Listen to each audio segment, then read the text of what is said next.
There's this Decepticon called Scorponok that's tracking them, and he's tracking them under the sand.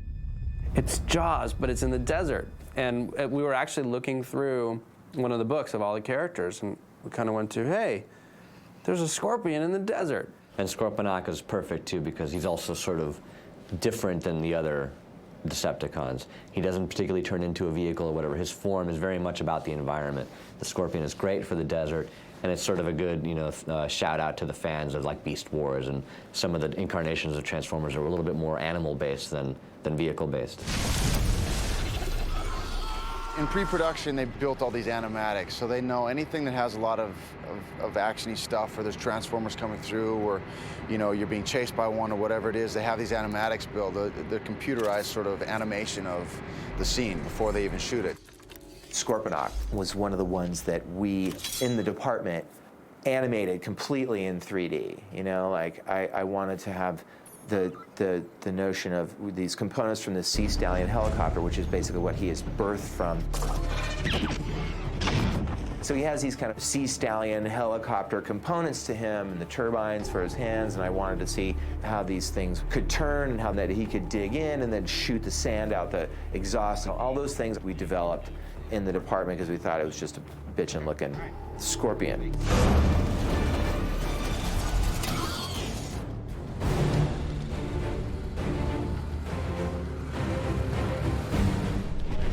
It's not like these, but there were some that didn't look that were taller than that. These are target practice? Right now we're at Holloman Air Force Base in Alamogordo, New Mexico. It's actually a very active military base because they do a lot of support work for the war effort in Iraq right now. Since it's a missile range, everywhere you go, there's a chance of live ordnance. You go to this fence on the Scout, and it says, don't walk in. Live ordnance could be possible, unexploded bombs, blah, blah, blah. And I'm like, okay. So we step over the fence, and it was weird walking. And I kept walking, but looking down. And so we actually had a minesweeper clear when we shot there for a good 5 acres. You see a little bit of go, and then the two mandibles. Kenny, move over this way. Yeah. But the idea that they bust through and then hit the wire pulls them away. Probably no matter what, you want them on, either side. And let's, it'd be nice, whatever he does, whatever Danny does, it should be small and build, like a crescendo.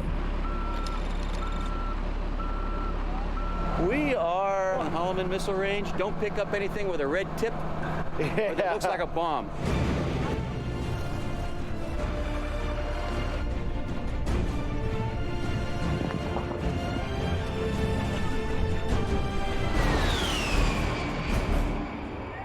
I'm gonna light this town up, baby.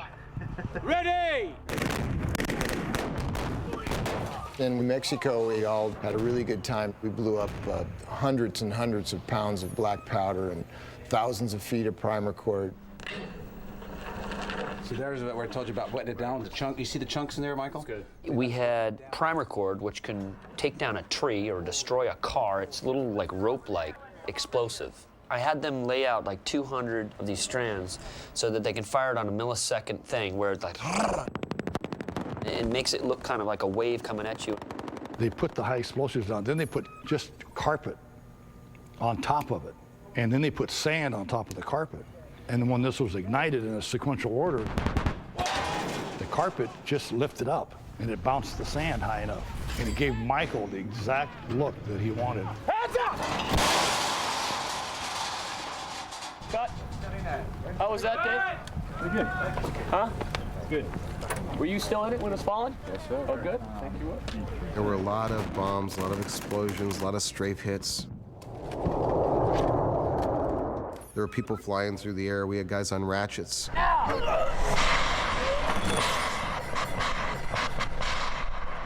So what happens in this shot, besides me squinting like crazy, is Scorponok is running through the ground.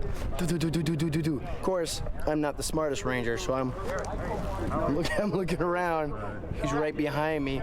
Thunk, right through the chest, and then clunk, takes me back and eats me. Apparently Decepticons eat children. Ta-da! That's good. The idea is we're trying to time the sand so the burst out happens with Scorponok. We're imagining where his entrance point would be in the sand. At some point we might change our actor into a CG replicant of this guy to be able to manipulate him.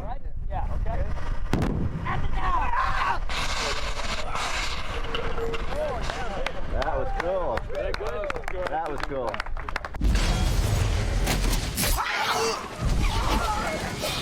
All right, let's go to the tail, please.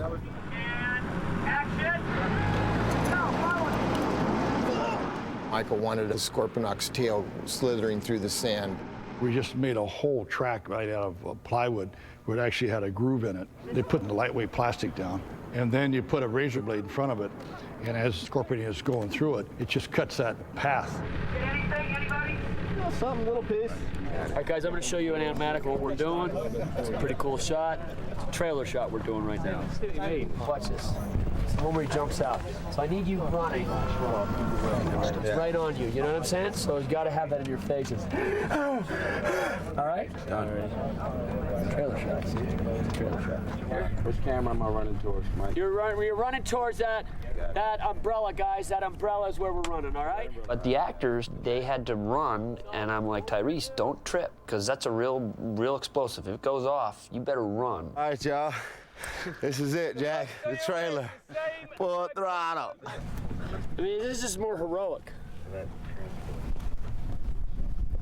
You know? Action!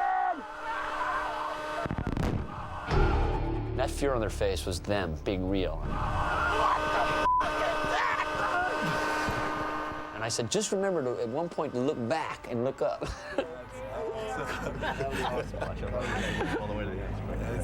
Were you still screaming? Oh, yeah, you better believe it. That's great. I think that I was broke really my back.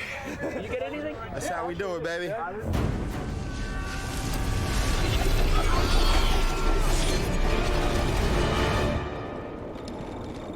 In each of the shots that we set up, we have to have a representative size for Scorponok.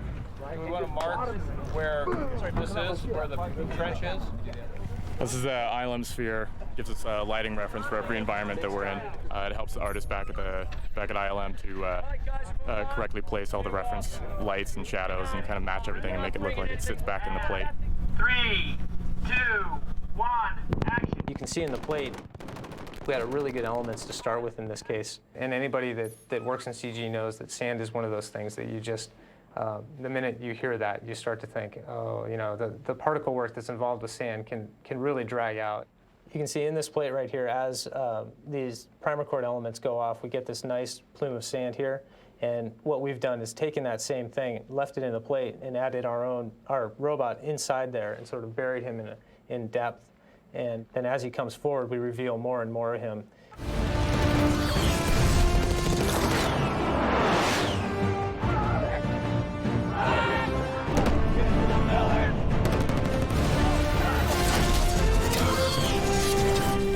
Oh, what is that?